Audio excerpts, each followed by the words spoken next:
It's a pretty universally known truth that having rich neighbors sucks. When I say rich, I mean Jeff Bezos probably sent these guys handwritten birthday cards along with the rest of his billionaire friends. That's how much money they were sitting on. But what sucks so much infinitely more than having rich neighbors, orders of magnitude more, is having rich neighbors at Christmas time.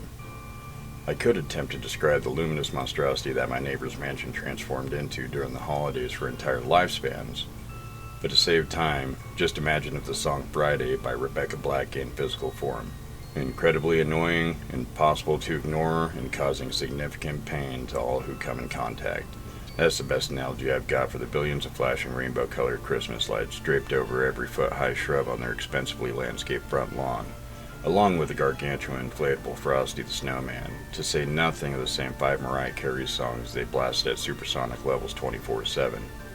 Think permanent retinal and eardrum damage. You get the gist. Every single year, I had to grit my teeth and live within 200 feet of this crime against humanity. And as if the music, the lights, and the infuriatingly grinning Frosty weren't enough, the vast jingling eyesore attracted the attention of every middle-income citizen with too much free time in a 1,000-mile radius, which meant that my neighborhood was a tourist destination from mid-December to the end of February. If I had $1 for every furious platinum blonde mom with 3 kids that laid down her horn when I tried to leave my driveway, I could probably compete financially with the fanatics next door. I'm not Ebenezer Scrooge, I promise. I am, however, someone who can't sleep without pitch blackness, and my new extra thick blackout curtains haven't arrived yet. The fact that I was constantly sleep deprived, working extra shifts at my job to keep up with the holiday rush, and surviving on instant ramen probably played more of a part in the events that took place than I'd really like to admit. Maybe you can be the judge of that. It was Christmas Eve, a dry, charcoal-colored Christmas Eve. Snowflakes the size of my thumbprint drifted like ash in the stillness. The ear-splitting speakers partially hidden behind light-choked pine trees were silent for once. I hoped someone braver than me had come and bashed them in with a sledgehammer. The green digital clock read 2:42, flickering slightly. As usual, insomnia had grabbed my sleep schedule by the throat and squeezed. Work tomorrow's gonna suck.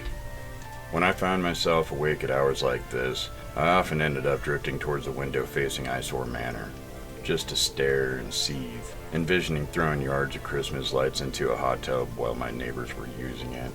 From this particular spot, I had the perfect vantage point to discover that on top of the seizure-inducing Christmas light show, the millionaires next door had also placed an electronic candle in every one of their windows this year, and the one sitting in their attic window flickered. I can't explain why this bothered me as much as it did. Maybe because I knew they could buy 8 billion replacement candles and then ownership of the candle company. Maybe because the flicker was so annoyingly erratic. And I would have sworn on my life that it only started up when I was there to see it. Maybe because the attic was barely more than a crawl space made only for storage, and it made 0 sense to put a candle there in the first place. Whatever deep psychological cause, all I knew was that watching it made me itch to commit first-degree homicide. You know when they say eat the rich? Yeah, that's what that stupid candle made me want to do. A friend of mine was in town staying with me, and as it turned out, sleep wasn't in the cards for either of us. This friend was one of those unfathomable people who you think you know, and then they'll casually mention something that completely resets everything you assumed about them. I'd found out in this way that she'd served in Iraq, that she'd been on America's Got Talent, and that she is directly related to Danny DeVito. We sat by the window in general. She didn't talk much, or else these important facts would have likely come to light way sooner. For this reason, I didn't think anything really of it when she kept dead silence as we sat in front of the window and I rambled about the candle in a tangential way that's only achievable via alcohol or 2 in the morning. I don't know, man. It makes me want to punch something.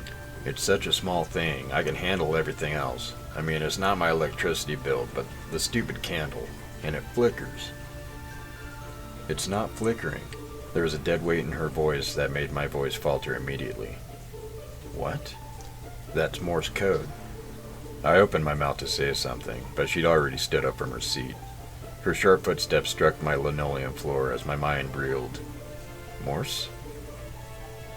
I looked back at the crawlspace attic, at the candle still sputtering from dark to light, and my gut churned. Morse code. The brisk voice of the 911 operator on speakerphone from the kitchen registered vaguely in my mind, but I couldn't tear my eyes away from the window. It was far away and my vision sucks.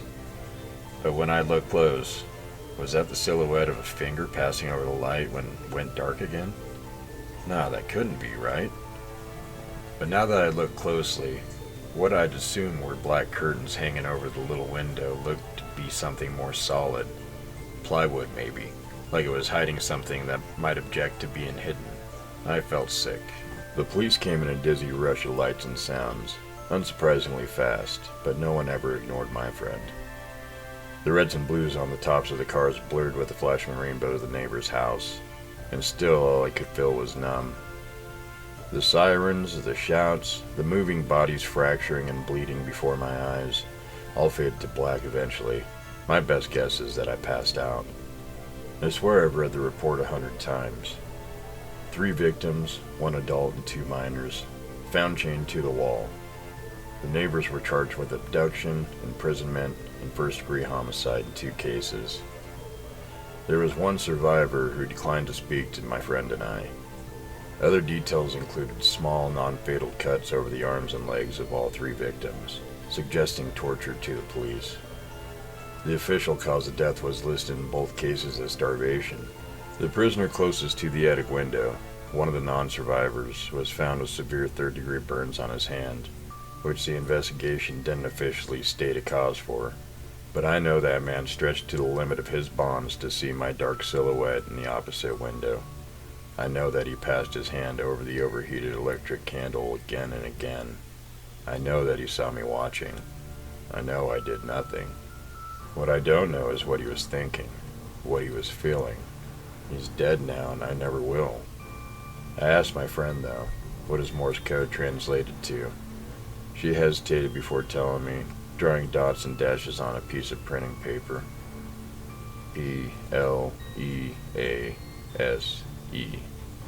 Please.